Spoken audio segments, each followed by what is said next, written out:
Hello brain, আসসালামু আলাইকুম রহমতুল্লাহি বারাকাতু। দেখেন এখানে কি 5 ইঞ্চি বিম দেওয়া হয়েছে। বিমের মধ্যে রড বাঁধার কোনো সিস্টেম নাই বলে আমরা কিন্তু এখান থেকে ডাইরেক্ট একটা বিমের রড দুটোকে আমরা ওই বিম পর্যন্ত আমরা পৌঁছাই দিছি। আর এখানে দেখেন আমরা কি সুন্দর ইউ সিস্টেম করে কিন্তু এখানে রড বেঁধে দিতেছি।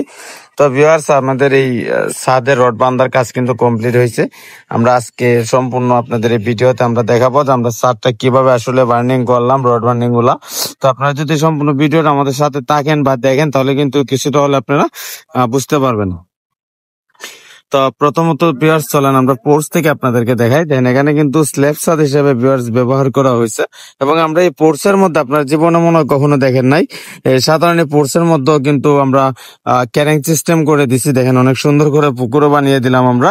আর এখানে দেখেন কত সুন্দর ডাবল টপ দিয়েও কিন্তু এখানে পোর্সের জন্য বা রুমের জন্য সব টপ কিন্তু ডাবলই করা হয়েছে। প্রত্যেকটা টপ আপনারা দেখেন, আমরা কিন্তু প্রত্যেকটা টপ যেহেতু আমাদের 3 তলা ফাউন্ডেশন উপরে আরো উঠবে, এটা নিচ তলার ছাদ, এই কারণে কিন্তু এখানে রড গুলো একটু স্ট্রং করে করা হয়েছে। প্রত্যেকটা টপ ডাবল করে করা হয়েছে। দেখেন আমি আপনাদেরকে সবকিছু ঘুরিয়ে দেখাইতেছি। এখানে ব্লকটা তো হয়েছে না, ব্লকটা দিল সিটের মধ্যে, এই ব্লকটা নেই সিটের মধ্যে, সিটটার মধ্যে ব্লকটা দেখছেন। তারপর দেখেন আমরা এখানে কিন্তু আমাদের এই বিল্ডিংটার মধ্যে 6টা বারিন্দা আছে। আমি যদি আপনাদেরকে বলি তো ওই দেখ এখানে উঠে গেছি, কখনো দেখছ দেখ দেখছ নেই, তার মাঝে ব্লক দেওয়ান লাগবো, ব্লক গুলা লাগে দেখে দেখে লাগা। এখানে একটা ব্লক লাগবো, সিট উঠতে দিয়েছে, সিট উঠতে তাহলে ব্লক দিলে হইতো না। দেখেন বিহার যেহেতু এটা বারিন্দা, আমরা কিন্তু এখানে 12 মিলি রড ডাবল টপ দিয়ে আমরা ব্যবহার করছি। আপনারা প্রত্যেকটা যে জায়গায় আপনাদের বারিন্দা থাকবে ওই জায়গায় সাথে কিন্তু আপনাদেরকে ডাবল টপ ব্যবহার করতে হবে।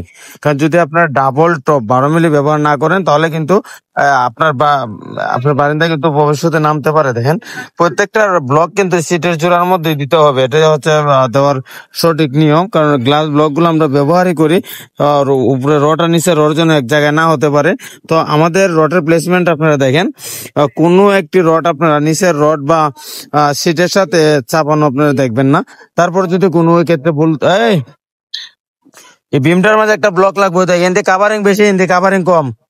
এখানে একটা ব্লক দে, বিমটার হিন্দি চাপাইয়া এখানে একটা ব্লক মার। ও তো এখানে দেখছো, এখানে দেখো এখান থেকে কম বেশি না, এই সাইডটাতে বেশি এই সাইডটাতে কম। এখান থেকে একটা ব্লক দেয়, হিন্দি সর্ব বিমটা হইতো জায়গা আছে, অনেক জায়গা আছে। হ্যাঁ সরা ওইটে আরো তো এখানে এই ব্লক খেলা দিছে রে। এই অত বড় বিমের মাঝে একটা একটা করে ব্লক দেখেছ, ব্লক দিবা তো ইটে এই সাইডে দিবা একটা, এখানে একটা, 2টা করে ব্লক দিবা। এটা একটা করে দিছে তখন মাঝখানে একটা একটা করে ব্লক। এটা ব্লক হইলে ডাবল করে দাও, রিঙ্গের এফার একটা ব্লক, এফার একটা ব্লক।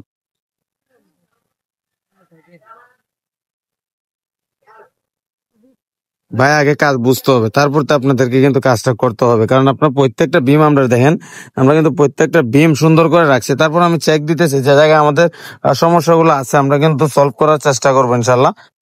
হয়তো এখানেও দিছে।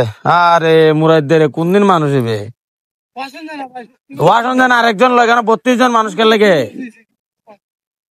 ওয়াশন জানা। তুই আল্লাহ বাড়তে তোর কইছে আরেকজন ল, তুই ব্লকটা ব্লকটা সব ঠিক করে দেখ।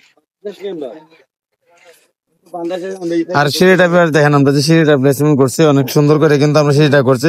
কারেন্ট না থাকার কারণে কিন্তু আমরা এই সিঁড়ি রডটা বাঁশ দিতেছি না, কারণ আমরা টপটা আগে বাধাই করবো, তারপর তো আমরা মেন রড গুলা বিমের উপরে পালাবো। প্রত্যেকটা রড কিন্তু আমরা অনেকটা লম্বা করে রাখছি বিমের বাইরে পর্যন্ত।